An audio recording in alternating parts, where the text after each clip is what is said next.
Helen, তুই কি রাতে শীষ দিস? না তো। কিন্তু রোজ রাতে শীষের আওয়াজ শুনছি কদিন। আমি ভাবলাম তুই বুঝি ঘুমিয়ে শীষ দেওয়া আরম্ভ করেছিস।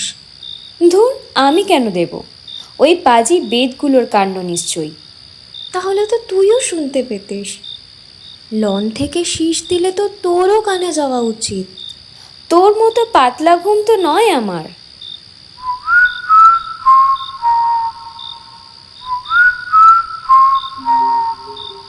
হেলেন, হেলেন, টোরা কাটা পট্টি, ফুটকি দাওয়ালা সেই টোরা কাটা পট্টি।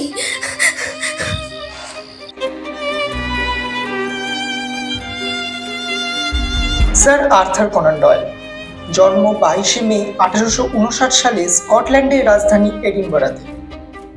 আজ কুইটজেল ফিল্মস রাইটার্স চয়েসে শুনবেন তারই সৃষ্টি করা গোয়েন্দা চরিত্র শার্লক হোমস সিরিজ থেকে দ্য অ্যাডভেঞ্চার অফ স্পেকলেট ব্যান্ড। গল্পটি প্রথম প্রকাশিত হয় 1892 সালে স্ট্র্যান্ড ম্যাগাজিনে।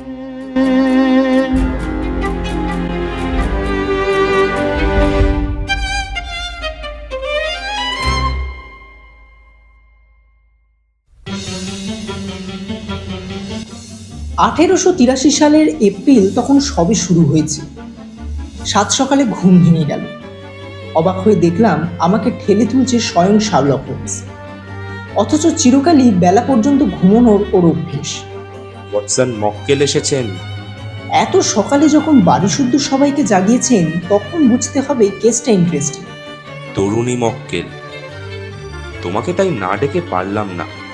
ভালোই করেছো, এই সুযোগ কি কেউ ছাড়ে? আশ্চর্য বিশ্লেষণী শক্তি আর যুক্তির খেলা দেখিয়ে হোমস যেভাবে রহস্য সমাধান করে তা চিরকালই আমার কাছে একটা গভীর আনন্দের ব্যাপার। তাই চটপট সেজেগুজে গেলাম বসবার ঘরে।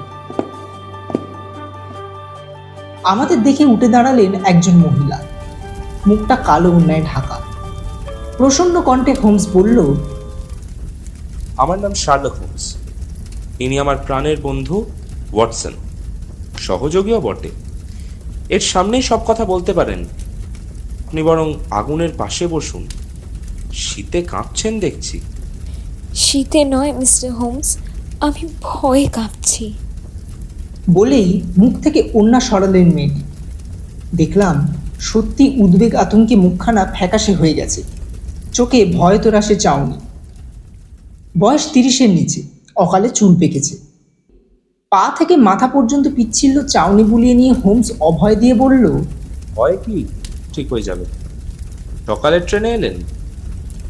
হ্যাঁ, আপনি তাহলে চেনেন আমাকে? না, চিনি না, তবে রিটার্ন টিকিটটা দস্তানায় খুঁজে রেখেছেন দেখা যাচ্ছে। বাড়ি থেকে বেরিয়েছেন কাকডাকা ভোরে, এক ঘোড়ায় টানা হালকা গাড়িতে স্টেশনে পৌঁছেছেন। রাস্তা অনেকখানি এবং খুবই খারাপ। ভদ্রমহিলা হতভম্ব হয়ে গেলেন। মৃদু হাসল হোমস। আমার 7 জায়গায় কাদা লাগিয়ে এসেছেন। এক ঘোড়ায় টানা গাড়িতে কোচওয়ানের বাঁ পাশে বসলে তবেই ওইভাবে কাদা ছিটকে গায়ে লাগে।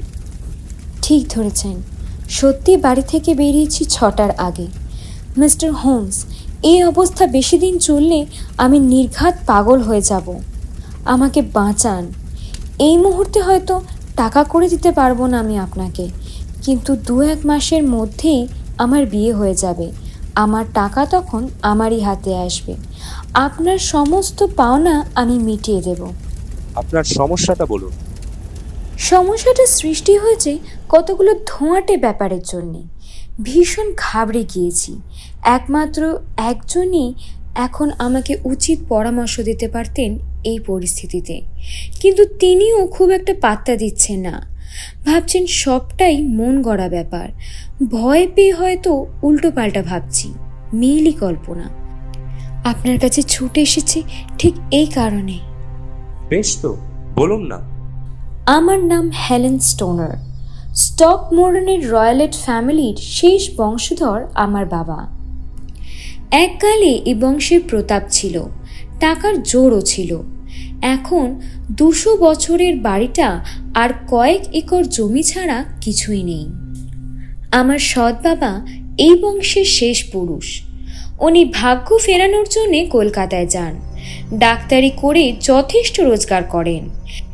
তারপর একদিন রাগের মাথায় খাস চাকরকে মারতে মারতে একদম মেরে ফেলায় কোনো মতে ফাঁসির দড়ি থেকে বাঁচেন, কিন্তু জেল খাটতে হয় অনেক দিন। জেল থেকে বেরিয়ে চলে আসেন ইংল্যান্ডে। বেঙ্গল আর্টিলারির মেজর স্টোনার আমার বাবা। আমরা দুই বোন, জুলিয়া আর আমি, যমজ। উনি মারা যাওয়ার পর আমাদের বয়স যখন মাত্র 2 বছর, মা বিয়ে করে ডা রয়্যালেটকে। বিয়েটা হয় ভারতে। মায়ের যা টাকা ছিল তা থেকে বছরে 1000 পাউন্ড আয় হতো। সৎ বাবাকে মা সব টাকাই উইল করে দিয়ে গেছেন, কিন্তু একটা শর্তে, আমাদের বিয়ের পর কিছু টাকা 2 বোনকে দিতে হবে। ইংল্যান্ডে ফিরে আসার পর 8 বছর আগে ট্রেন অ্যাক্সিডেন্টে মা মারা যায়। ইংল্যান্ডে প্র্যাকটিস করবেন ভাবছিলেন সৎ বাবা। এই ঘটনার পর তিনি আর সেসবের মধ্যে গেলেন না। স্টকমোরানে বাপ ঠাকুরদার ভিটেতে ফিরে এলেন।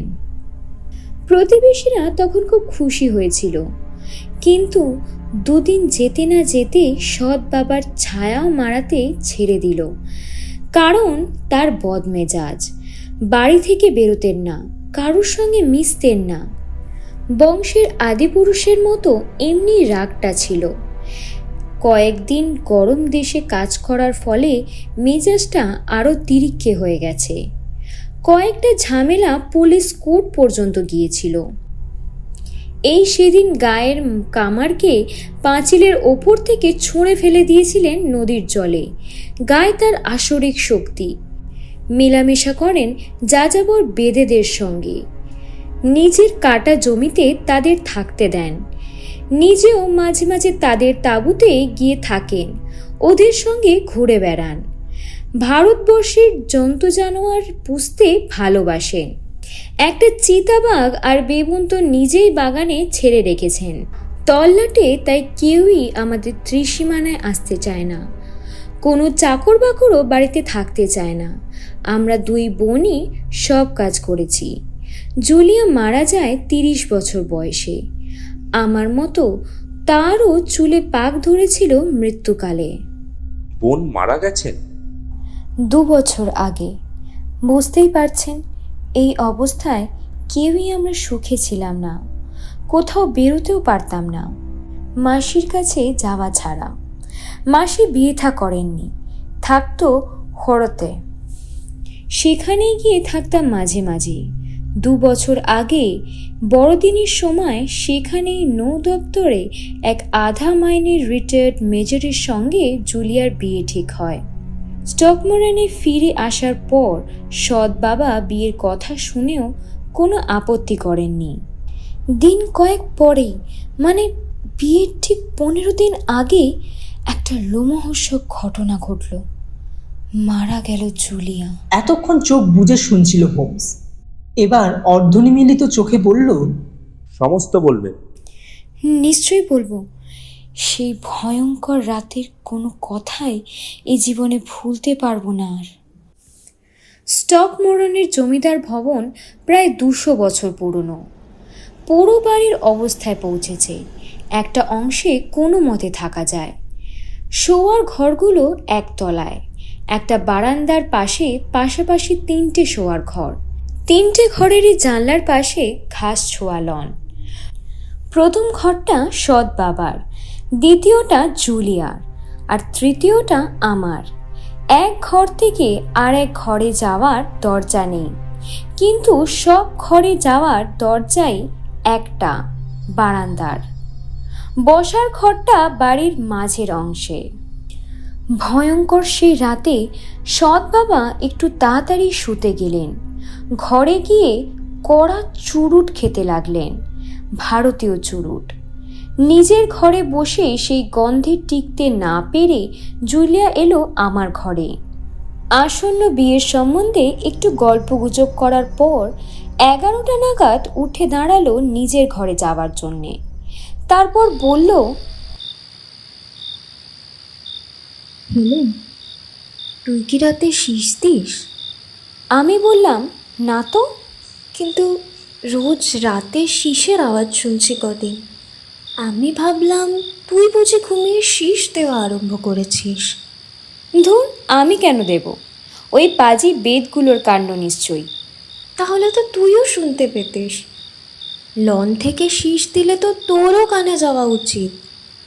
তোর মতো পাতলা ঘুম তো নয় আমার। জুলিয়া তখন চলে গেল নিজের ঘরে।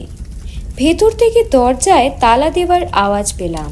রোজ রাতে দরজায় তালা দেন নাকি? দেই। বাগানে চিতাবাঘ আর বেবুন ছাড়া আছে বললাম না, দরজায় তালা না দিলে ঠিক নিশ্চিত হতে পারি না। তারপর? ঘটনাটা ঘটল সেই রাতেই। জানেন তো, যমজদের আত্মা সূক্ষ্ম যোগসূত্রে বাঁধা থাকে, তাই আসন্ন দুর্যোগের সম্ভাবনা ঘুমোতে পারছিলাম না কিছুতেই। অজানা আতঙ্কে কাঠ হয়ে বসেছিলাম বিছানার ওপর।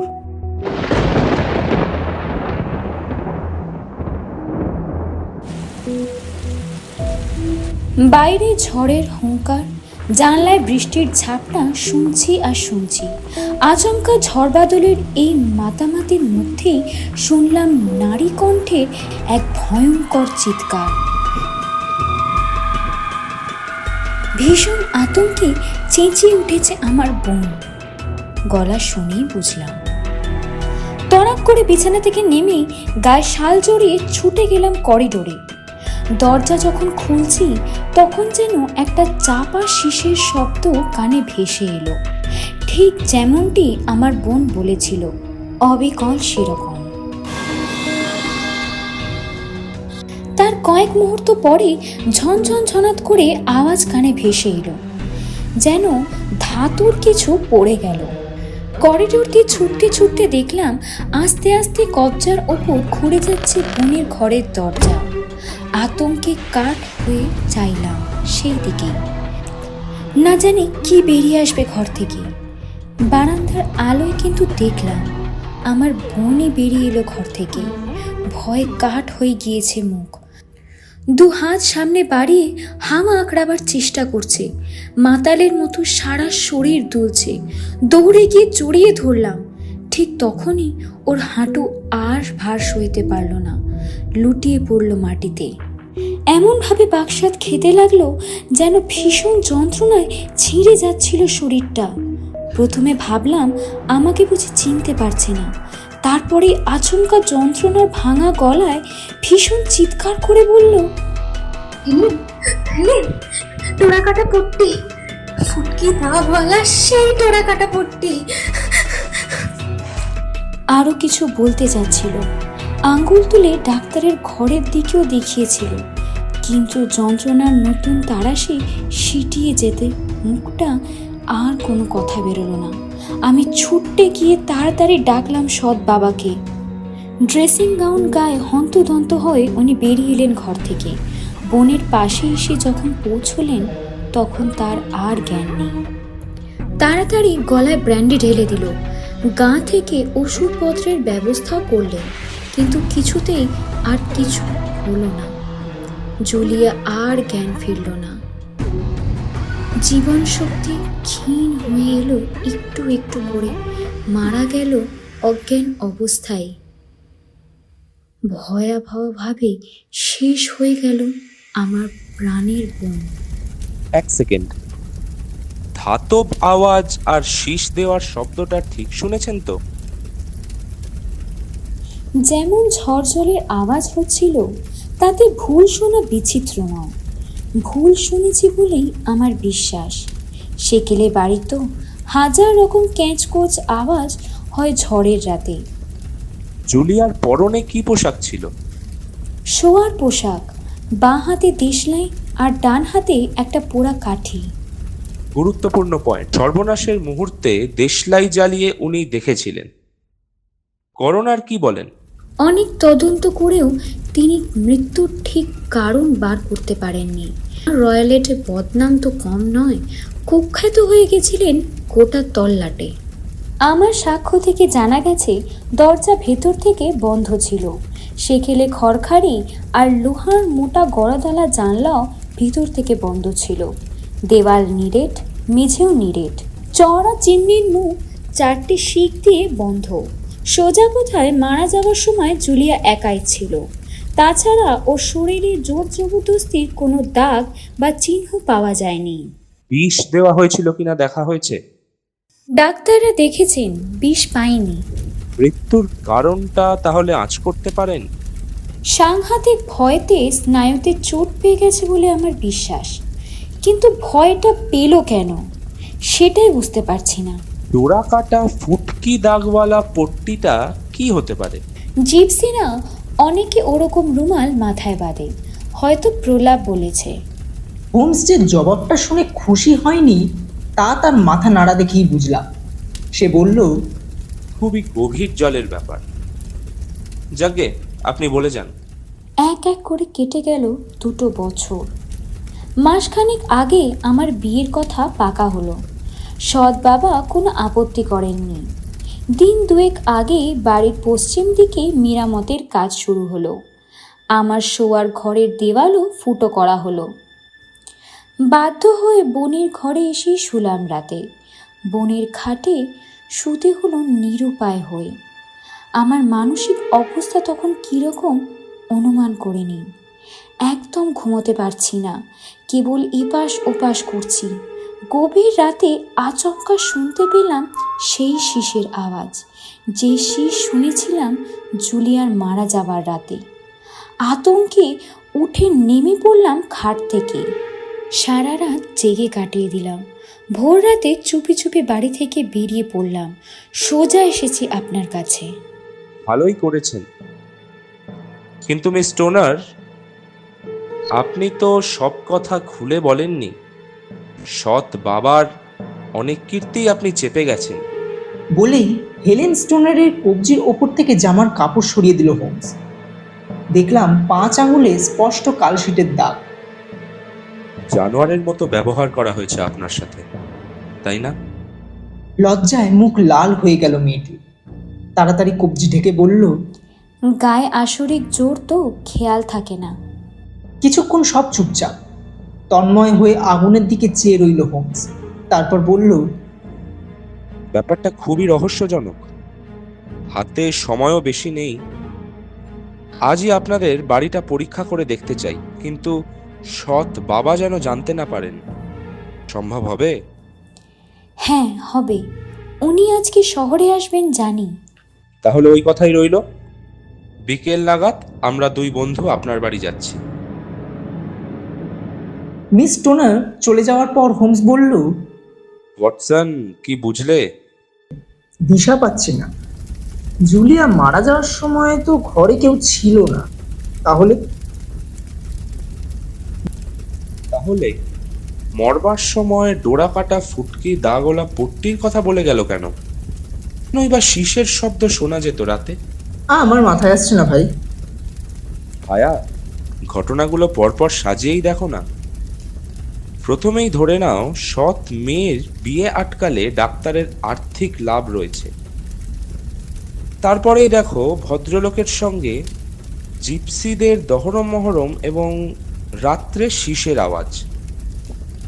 ডোরা কাটা পট্টির কথা বলেই মিস স্টোনারের জ্ঞান লোপ এবং একটা ঝনঝন ঝনাত শব্দ, যা কিনা খড়খড়ি বন্ধ করার জন্যে লোহার খিল ফেলার আওয়াজ হতে পারে। সব কটা ঘটনা এক সুতোয় গাঁথলে রহস্যসূত্র পাওয়া যাবেই। আরে আরে, এ আবার কোন আপদ? দড়াম করে দরজা খুলে মূর্তিমান উৎপাতের মতো ঘরে ঢুকলো দানবাকৃতির এক বৃদ্ধ। মাথার টুপি প্রায় দরজায় ঠেকেছে, এতই লম্বা। নিঃশ্বাস ফেলছে ফোঁস ফোঁস করে। বলি রেখা আঁকা মুখটা হলুদ হয়ে এসেছে রোদে পুড়ে। মুখের পরতে পরতে অনেক দুষ্কর্ম প্রকট হয়ে রয়েছে। চোখ তো নয়, যেন আগুনের ভাটা রাগে জ্বলছে। বাজ পাখির মতো সরু খাড়া নাকের পাটা ফুলে ফুলে উঠছে। সব মিলিয়ে যেন একটা প্রেতর ছায়া। শার্লক হোমস কোনজন? হাতের চাবুকটা নাড়তে নাড়তে ক্রুদ্ধ হুঙ্কার ছেড়ে বলল আগন্তুক। আমি। আপনি? শান্ত স্বরে হোমস বলল, স্টোক মোরানের ডাক্তার, প্রাইমসবি রয়্যাল। বসুন। বসে আসিনি, আমার সৎ মেয়ে এখানে এসেছিল। কেন? বড় ঠান্ডা পড়েছে বাইরে। কি বলছিল? হিংস্র চিৎকার ছাড়ল বৃদ্ধ। তাহলে ক্রুকাস ভালোই ফুটবে। নিরুত্তাপ স্বরে বলে গেল হোমস। আচ্ছা, এড়িয়ে যাওয়া হচ্ছে। স্কাউলে কোথাকার, তোমাকে আমি চিনি। এগিয়ে এসে নাকের ডগায় চাবুক নাড়তে নাড়তে দাঁত কিরমির করে উঠল বৃদ্ধ। পরের ব্যাপারে কাটি দেওয়া তোমার স্বভাব। পরচর্চায় বড় আনন্দ না? হোমসের হাসি সারা মুখে ছড়িয়ে পড়ল। স্কটল্যান্ড ইয়ারের লক্কা পায়রা কোথাকার। প্রাণ খুলে খুক খুক করে হেসে নিয়ে হোমস বলল, আপনার কথায় বেশ মজা আছে। যাওয়ার সময় দরজাটা বন্ধ করে যাবেন, ঠান্ডা ঝাপটা আসছে। যা বলতে এসেছি সেটা বলবো, তারপরে যাব। আমার ব্যাপারে নাক গলাতে এসো না শার্লক হোমস। মিস টোনারের পেছন পেছন আমি এসেছি। আমি জানি এখানে সে এসেছিল। আমি কিন্তু লোক খুব খারাপ, ঘাটিও না। দেখো তবে। বলেই আগুন খোঁচানো লোহার ডান্ডাটা বিশাল বাদামি হাতে তুলে বেঁকিয়ে ফেলে দিল ফায়ার প্লেসে। আমার মুঠোয় পড়লে এই দশাই হবে বলে দিলাম।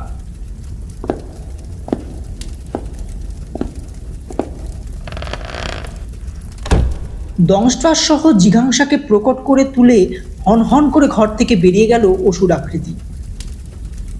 অমায়িক মানুষ বটে। আমার চেহারাটা অবশ্য অত বিরাট নয়, তবে ভদ্রলোক দাঁড়িয়ে গেলে দেখিয়ে দিতাম কবজির জোরে আমিও কম যাই না। বলে ইস্পাতের ডান্ডাটা তুলে এক ছটকায় ফের সিধে করে দিল আগের মতো। লোকটার স্পর্ধা দেখো, আমাকে কিনা সরকারি ডিটেকটিভ বলে গাল পাড়ে। যাকগে, ভালোই হলো, তদন্ত করার উৎসাহটা আরো বেড়ে গেল। মেয়েটার ওপর এখন অত্যাচার না হলেই হয়।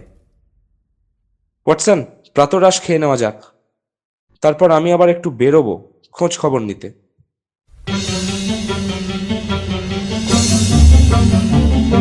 দুপুর 1টা নাগাদ বাড়ি ফিরল হোমস। হাতে একতারা কাগজ, তাতে অনেক কিছু লিখে এনেছে। বলল, মিস টোনারের মা যে উইল করে গেছেন তা দেখে এলাম। আগে 1 বছরের আয় ছিল 1100 পাউন্ড, এখন 750 পাউন্ড।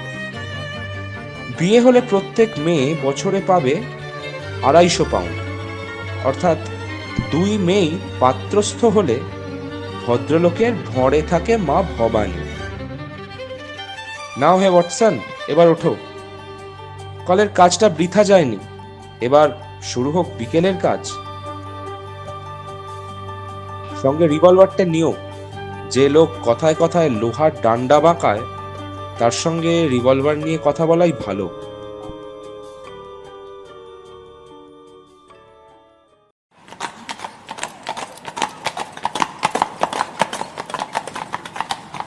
স্টোকমোরনে পৌঁছে দেখলাম মিস টোনার আমাদের জন্যই বাড়ির বাইরে পায়চারি করছে। হোমসকে দেখেই সগ্রা হয়ে বলল, ডক্টর রয়লেট লন্ডন গেছেন, ফিরতে সেই সন্ধে। জানি, দেখা হয়েছে আমাদের সঙ্গে। বলে ঘটনাটা বলল হোমস। সাংঘাতিক ধরিবাজ তো, পেছন নিয়েছিলেন। ঘাবড়াবেন না, ওর চাইতেও ধরিবাজ লোক ওরই পেছনে এবার লেগেছে। বেশি বাড়াবাড়ি করলে আপনাকে মাসির কাছে রেখে আসব। চলুন ঘরটা দেখে আসি।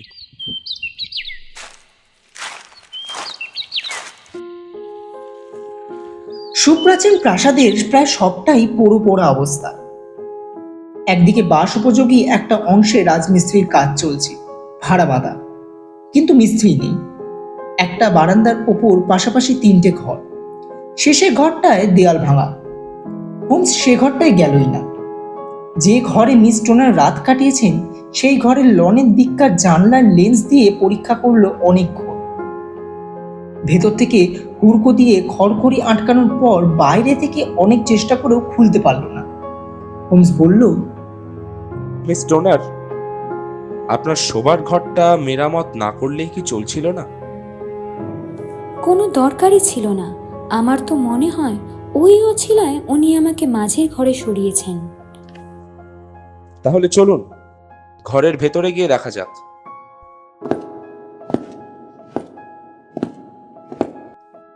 ঘরটা সাদাসিধে, বহু পুরনো দেয়াল, আসবাবপত্র মামুলি। দেয়াল ঘেঁষা একটা সরু খাট, সিন্দুক, ড্রেসিং টেবিল, চেয়ার। এক কোণে বসে তীক্ষ্ণ চোখে সবকিছুই যেন মনের পর্দায় এঁকে নিতে লাগলো হোমস। বিছানার পাশে একটা দড়ি ঝুলছিল কড়িকাঠের কাছ থেকে। ঝুমকো প্রান্ত লুটিয়ে আছে বালিশে। হোমস বলল, দড়িটা কিসের? ঘন্টার। হাউসকিপারের ঘর পর্যন্ত গিয়েছে। এই ঘরের সবকিছুই তো দেখছি পোকায় খাওয়া। দড়িটা সে তুলনায় অনেক নতুন মনে হচ্ছে। এই তো বছর 2 হলো লাগানো হয়েছে। বোন বলেছিল বলে? না না, জুলিয়া যায়নি। ঘন্টা টেনে ফরমাইশ করা আমাদের ধাতে নেই, কাজকর্ম নিজেরাই করি। দাঁড়ান, মেঝেটা দেখি। বলে আতস কাজ হাতে মেঝের ওপর উপুর হয়ে পড়ল হোমস। খুঁটিয়ে খুঁটিয়ে মেঝে পর্যবেক্ষণ করল নিমগ্ন চিত্তে। মেঝের প্রত্যেকটা ফাটা, দেয়ালের তক্তা তন্ন তন্ন করে দেখার পর গেল খাটের কাছে। স্থির চোখে চেয়ে রইল কিছুক্ষণ। তারপর চোখ বুললো দেয়ালের ওপর থেকে নিচ পর্যন্ত। সবশেষে ঘন্টার দড়ি ধরে মারল এক টান। টেনেই বলল, আরে, এ তো দেখছি মেকি ব্যাপার।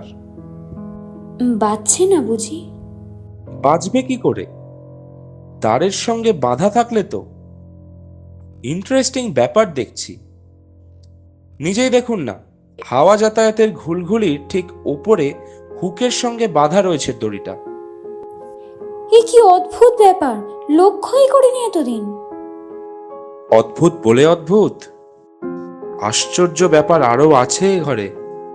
যেমন ধরুন, এমন বোকা রাজমিস্ত্রি কখনো দেখেছেন যে হাওয়া যাতায়াতের জন্য পাশের ঘরের দেওয়ালে ঘুলঘুলি বানায়? একই মেহনতে খোলা বাতাস আনা যেত যদি ঘুলঘুলিটা বানানো হতো বাইরের দেওয়ালে। খুবই ইন্টারেস্টিং রদবদল মিস্টার ওনার। 1 নম্বর, দামি ঘন্টার দড়ি ধোঁকা দেওয়ার জন্যে। 2 নম্বর, এমন একটা ভেন্টিলেটর যা ভেন্টিলেটরের কাজই করে না।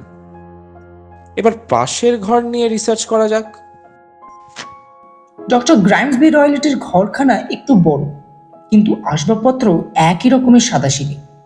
ক্যাম্প খাট, কাঠের তাকভর্তি বই, বেশিরভাগই যন্ত্রশিল্প সম্পর্কিত। বিছানার পাশে একটা আর্ম চেয়ার, দেয়ালের পাশে একটা কাঠের মামুনি চেয়ার, একটা গোল টেবিল, একটা বড় লোহার সিন্দুক। চুলচেরা চোখে তন্ময় হয়ে প্রতিটি বস্তু দেখল হোমস। সিন্দুকে আঙুল ঠুকে বলল, কি আছে এতে? সৎ বাবার ব্যবসার কাগজপত্র। ভেতর দেখেছেন? অনেক বছর আগে একবারই দেখেছি, কাগজ ঠাসা ছিল।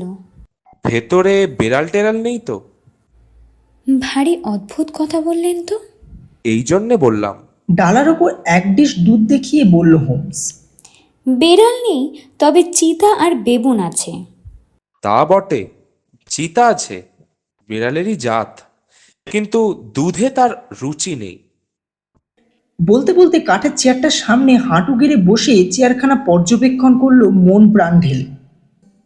উঠে দাঁড়িয়ে লেন্স পকেটে পুরে হোমস বলল, থ্যাংক ইউ, সব বোঝা গেছে। আরে আরে, আবার একটা ইন্টারেস্টিং ব্যাপার। যা দেখে তাজ্জব হলো হোমস তা একটা কুকুর মারার ছোট্ট চাবুক ঝুলছে বিছানার কোণে। ডগাটায় কিন্তু একটা ফাঁস। ওয়াটসন, কি বুঝলে? মামুলি চাবুক, কিন্তু ফাঁস বাঁধা কেন সেটাই বুঝছে না। ওইখানটায় কেবল মামুলি ঠেকছে না, কেমন? দুনিয়াটা বদমাশ লোকে বোঝাই হে। তার ওপর যদি চালাক লোক পাপ কাজে নামে, তার মতো কুচক্রি আর হয় না। মিস্টার ওনার, চলুন এবার লনে যাওয়া যাক। মুখখানা অন্ধকার করে অনেকক্ষণ লনে পায়চারি করলো হোমস। তারপর বলল, মিস্টার ওনার, আমি যা বলবো আপনাকে তাই করতে হবে। আপনার হাতে তো ছেড়ে দিয়েছি নিজেকে। তাহলে আজকে আপনি রাত কাটাবেন আপনার পুরনো ঘরে, আর আমরা রাত কাটাবো আপনার ঘরে। মিস টোনার আর আমি দুজনেই অবাক হয়ে গেলাম। হোমস বলল, শীষের শব্দটা কি আমি জানতে চাই। ওইটা নিশ্চয়ই গায়ের সরাইখানা। হ্যাঁ, ওখান থেকে আপনার ঘরের জানলা দেখা যায়? যায়। তাহলে ডাক্তার ফিরে আসার পর মাথা ধরার অছিলায় আপনার ঘরে ঢুকে পড়বেন। যখন বুঝবেন উনি শুয়ে পড়েছেন, জানলা খুলে বাতিটা পাশে রাখবেন যাতে সংকেত আলো দেখতে পাই। তারপর দরকারি জিনিসপত্র নিয়ে আপনার পুরনো ঘরে চলে যাবেন। মিস টোনার হোমসের বাহু স্পর্শ করে বলল, আমার বোন মারা গিয়েছে কেন আপনি তা আজ করেছেন মনে হয়। ভয়? না, আরো স্পষ্ট হোক কারণটা, তারপর বলবো। চলে এলাম সরাইখানায়। ওপরতলায় এমন একটা ঘর বেছে নিলাম যেখান থেকে জীর্ণ প্রাসাদে মিস টোনারের ঘর দেখা যাবে। বৈঠকখানা ঘরে আলো জ্বলে উঠল ডাক্তার রয়লেটের ফিরে আসার পরই। ভদ্রলোক যে ভয়ঙ্কর রেগে আছে তা দূর থেকেই বোঝা গেল। গেট খুলতে একটু দেরি করছিল কারওয়ান, তাতেই এই মারি কি সেই মারে ভাব দেখা গেল। সেই সঙ্গে বাজখাই চিৎকার। অন্ধকারে ঘরের জানলায় বসে এইসবই দেখছি। এমন সময় হোমস বলল, ওয়াটসন, আজকের অভিযানে বিপদ আছে, ওকে নিয়ে যেতে মন চাইছে না। কিসের বিপদ? আমিও যা দেখছি তুমিও তো তাই দেখছো। তবে ভেন্টিলেটরটা দেখলে তো? ধুর, অত ছোট ফুটো দিয়ে ইঁদুর পর্যন্ত গলতে পারবে না। ভায়া, এখানে আসার আগেই জানতাম ওরকম একটা ফুটো আছে। মাই ডিয়ার হোমস, আরে এটা বুঝছো না কেন? ফুটো না থাকলে নিজের ঘরে বসে জুলিখা পাশের ঘরে চুরুট খাওয়ার গন্ধ পেতেন কি করে? কিন্তু তাতে কি মহাভারত অশুদ্ধ হয়ে গেল? ভেন্টিলেটর তৈরি হলো, দড়ি ঝোলানো হলো, বিছানায় শুয়ে একটি মেয়ে মারা গেল। তিনটে ঘটনার যোগসূত্র কি বিচিত্র নয়? তিনটে ঘটনার মধ্যে আদৌ কোনো যোগসূত্র আছে বলে মনে হয় না আমার। বিছানাটার বৈশিষ্ট্য দেখেছিলে? না তো। চারটে পায়াই মেঝেতে আটা, ইচ্ছে করলেও সরিয়ে শোয়া যায় না। ঘন্টার মেকি দড়ির তলাতেই রাখতে হবে। হোমস, সাংঘাতিক ক্রাইমের গন্ধ পাচ্ছি। একটু একটু বুঝতেও পারছি কি বলতে চাইছো। ভায়া, ডাক্তারদের বিদ্যে থাকে, বুদ্ধি থাকে। তারা যদি ক্রাইমে নামে, তাদের চেয়ে বড় ক্রিমিনাল আর হয় না। এখন আর কথা নয়, তামাক খাওয়া যাক। রাত 9টায় অন্ধকার গ্রাস করলো জীর্ণ সৌধকে। 11টায় একটা উজ্জ্বল আলো দেখা গেল অন্ধকারে। তড়াক করে লাফিয়ে উঠল হোমস। সংকেত এসে গেছে, ঠিক মাঝের ঘরেই আলো জ্বলছে, চলো। বাগানে পৌঁছে জুতো খুলে পা টিপে টিপে কিছু দূর যেতেই গাছের মধ্যে বিকলাঙ্গ শিশুর মতো কি একটা সরাত করে মাঠে নেমে গড়াগড়ি দিয়ে ফের সাঁত করে মিলিয়ে গেল গাছের আড়ালে। দারুণ চমকে উঠলাম আমি। সবলে আমার হাত খামচে ধরল হোমস। তারপরই নিঃশব্দে হেসে বলল, বেবুনটা। বেবুন তো বুঝলাম, চিতাও তো আছে। ভাবতেই গা হিম হয়ে এলো। ঘরের মধ্যে ঢুকে দরজা বন্ধ করে তবে নিশ্চিন্ত হলাম। খড় করে বন্ধ করলো হোমস। নিজে বসলো বিছানায়, পাশে মোমবাতি আর দেশলাই, হাতে একটা সরু বেদ। আমি বসলাম চেয়ারে, হাতে রিভলভার। বাতি নিভিয়ে দিল হোমস। অন্ধকার, কোথাও এতটুকুও আলোক রোশনি নেই। দূরের একটা গির্জায় 15 মিনিট অন্তর অন্তর ঘন্টা বাজছে। খড়খড়ির বাইরে একবার চাপা খড়খড় আওয়াজ শুনলাম। অর্থাৎ চিতাবাঘটা সত্যি টহল দিচ্ছে বাগানে। সেই উৎকণ্ঠা, সেই উদ্বেগ, সেই প্রতীক্ষা জীবনে আমি ভুলব না। রাত 3টের ঘন্টা বেজে যাওয়ার পর আচমকা ভেন্টিলেটরে যেন আলোর ঝিলিক দেখলাম। সেই সঙ্গে নাকে ভেসে এলো পোড়া তেল আর ধাতু তেতে ওঠার গন্ধ। অর্থাৎ চোরা লণ্ঠন জ্বলছে পাশের ঘরে।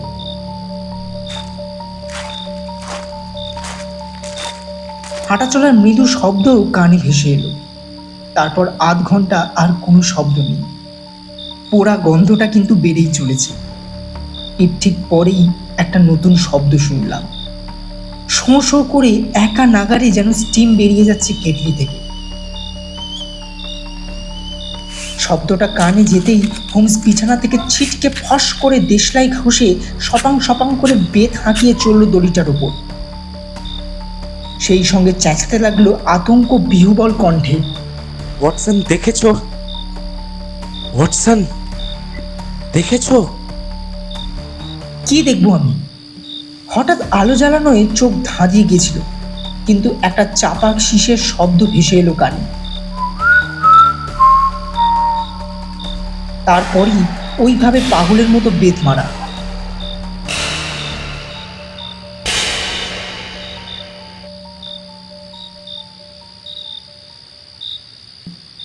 দেখছিলাম শুধু হোমসের মুখের চেহারা। আতঙ্কে, ঘৃণায়, বিভীষিকায় পীরবর্ণ হয়ে সে মুখ যেন চেনাই যাচ্ছে না। মার বন্ধ করে ভেন্টিলেটরের দিকে চেয়েছিল হোমস। আচমকা নিশীথ রাতের নৈশব্দ খান খান করে জাগ্রত হলো একটি অতি ভয়াবহ আর্তচিৎকার।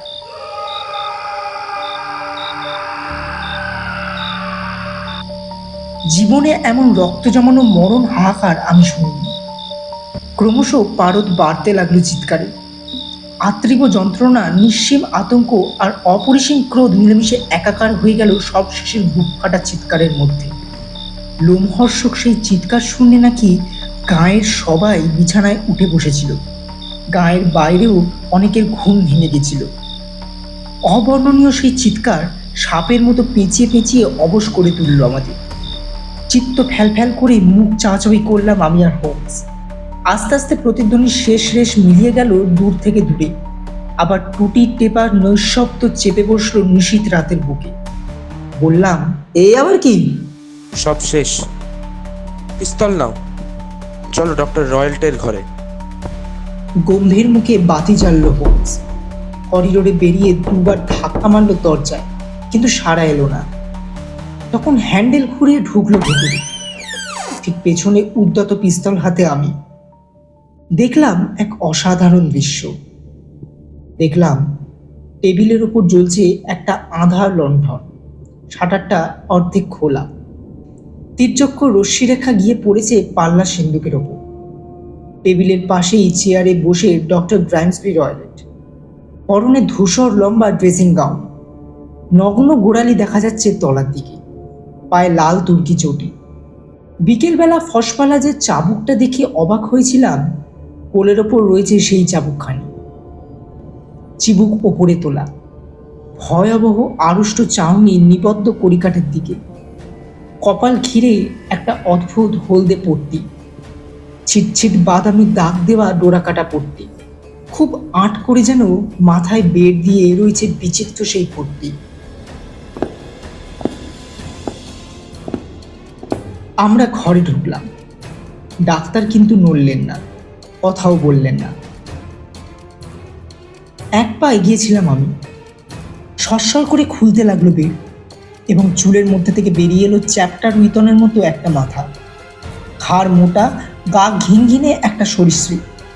চেঁচিয়ে উঠল হোমস, অ্যাডার সাপ বাদায় থাকে, ভারতবর্ষের সবচেয়ে বিষধর সরীসৃপ। ছোবল মারার 10 সেকেন্ডের মধ্যে পেয়েছে ডাক্তার। নিজের ফাঁদেই শেষ পর্যন্ত পড়তে হয় কুচক্রীকে। অন্যের বুকে ছুরি মারতে গেলে সে ছুরি নিজের বুকে বেঁধে। যাক, এখন ডেরায় পাঠানো যাক সরীসৃপ মহাপ্রভুকে। তারপর মিস স্টোনারকে নিরাপদ জায়গায় পৌঁছে দিয়ে খবর দেব পুলিশকে। ঝট করে ডাক্তারের কোল থেকে ফাঁস দেওয়ার চাবুক তুলে নিয়ে হোমস অ্যাডারের গলায় ফাঁস আটকে টেনে নিয়ে গেল সিন্দুকের মধ্যে, এবং সিন্দুকে ফেলে তার দরজা বন্ধ করে দিল।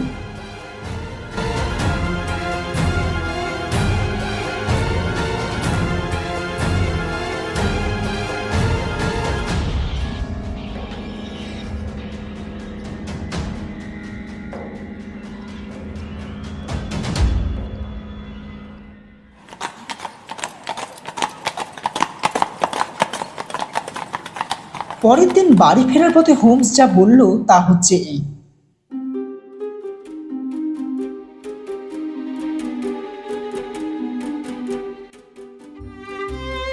ভায়া ওয়াটসন, জিপসি আর পট্টির কথা শুনে গোড়া থেকেই ভুল ধারণা করেছিলাম, শুধু একটা ব্যাপার ছাড়া। ওই ভেন্টিলেটরটা চোখ খুলে দেয় আমার। জানলা দিয়ে কিছুই ঢোকা যখন সম্ভব নয়, তখন বুঝলাম ঘুলঘুলির ফুটো দিয়ে এমন কিছু বেরিয়ে আসে, বিছানা পর্যন্ত যাকে নামবার জন্যে ঝোলানো হয়েছে দড়িটা। ভারতবর্ষের ভয়ানক জীবজন্তু পোষার শখ আছে শুনে সন্দেহ ঘনীভূত হলো। রাসায়নিক পরীক্ষায় ধরা যায় না এমন বিষ যদি শরীরে ঢোকানো যায় মৃত্যুর কারণ ধরা পড়বে না। ছোবল দেওয়ার ছছাট্ট দুটো ফুটোকে নজর এড়িয়ে যাবে। শীষ দেওয়া হতো সাপটাকে, ডেকে নেওয়ার জন্যে দুধের লোভও দেখানো হতো। কিন্তু ঘুমের ঘোরে সাপের লেজে পা দিলে কামড় তো একদিন খেতেই হবে। এই সিদ্ধান্ত মাথায় নিয়ে ঢুকলাম ডাক্তারের ঘরে। চেয়ার পরীক্ষা করলাম, দেখলাম ডাক্তার তাতে উঠে দাঁড়ায়, নইলে তো ভেন্টিলেটরের নাগাল ধরা যাবে না। ফোঁসওয়ালার চাবুক, লোহার সিন্দুক আর দুধ দেখে কোনো সন্দেহই আর রইল না। ঝনঝন ঝনাত আওয়াজটা আসলে লোহার সিন্দুকের ডালা বন্ধ করার আওয়াজ। সরীসৃপকে সিন্দুকে চালান করে সিন্দুক বন্ধ করেছিল ডাক্তার। সাপের ফোঁসফোঁস শব্দ শুনেই বেত মেরে ভাগিয়ে দিলাম যার কাছ থেকে এসেছে তারই কাছে। মার খেয়ে সামনে যাকে পেয়েছে তাকেই ছোবল মেরেছে। সুতরাং লোকে বলবে আমি হয়তো ডক্টর গ্রাইমসবি রয়্যাল্টের মৃত্যুর কারণ, তাতে আমার বিবেক কাতর হবে না।